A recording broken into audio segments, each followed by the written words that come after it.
Chapter 16. He also said to the disciples, There was a rich man who had a manager, and charges were brought to him that this man was wasting his possessions.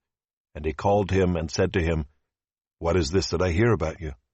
Turn in the account of your management, for you can no longer be manager. And the manager said to himself, What shall I do, since my master is taking the management away from me? I am not strong enough to dig, and I am ashamed to beg. I have decided what to do, so that when I am removed from management, people may receive me into their houses. So, summoning his master's debtors one by one, he said to the first, How much do you owe my master?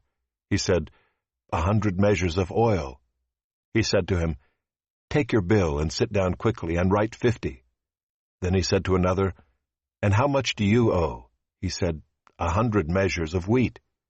He said to him, Take your bill and write 80. The master commended the dishonest manager for his shrewdness. For the sons of this world are more shrewd in dealing with their own generation than the sons of light. And I tell you, make friends for yourselves by means of unrighteous wealth, so that when it fails, they may receive you into the eternal dwellings. One who is faithful in a very little is also faithful in much, and one who is dishonest in a very little is also dishonest in much. If then you have not been faithful in the unrighteous wealth, who will entrust to you the true riches? And if you have not been faithful in that which is another's, who will give you that which is your own? No servant can serve two masters, for either he will hate the one and love the other, or he will be devoted to the one and despise the other.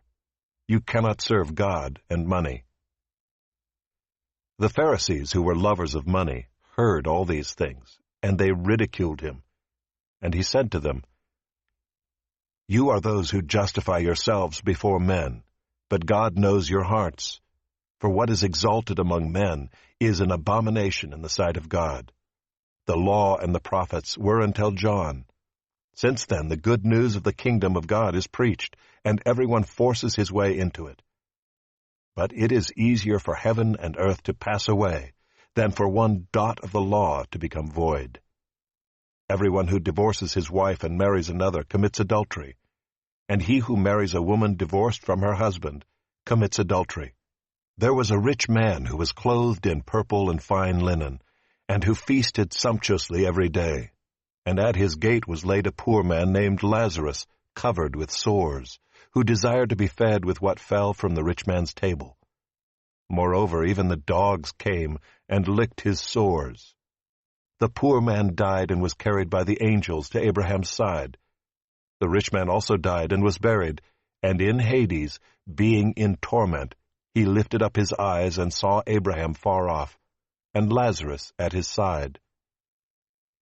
And he called out, Father Abraham, have mercy on me, and send Lazarus to dip the end of his finger in water and cool my tongue, for I am in anguish in this flame. But Abraham said, Child, remember that you in your lifetime received your good things, and Lazarus in like manner bad things. But now he is comforted here, and you are in anguish. And besides all this, between us and you a great chasm has been fixed, in order that those who would pass from here to you may not be able, and none may cross from there to us. And he said, Then I beg you, Father, to send him to my father's house, for I have 5 brothers, so that he may warn them, lest they also come into this place of torment. But Abraham said, They have Moses and the prophets. Let them hear them. And he said, No, Father Abraham, but if someone goes to them from the dead, they will repent. He said to him, If they do not hear Moses and the prophets, neither will they be convinced if someone should rise from the dead.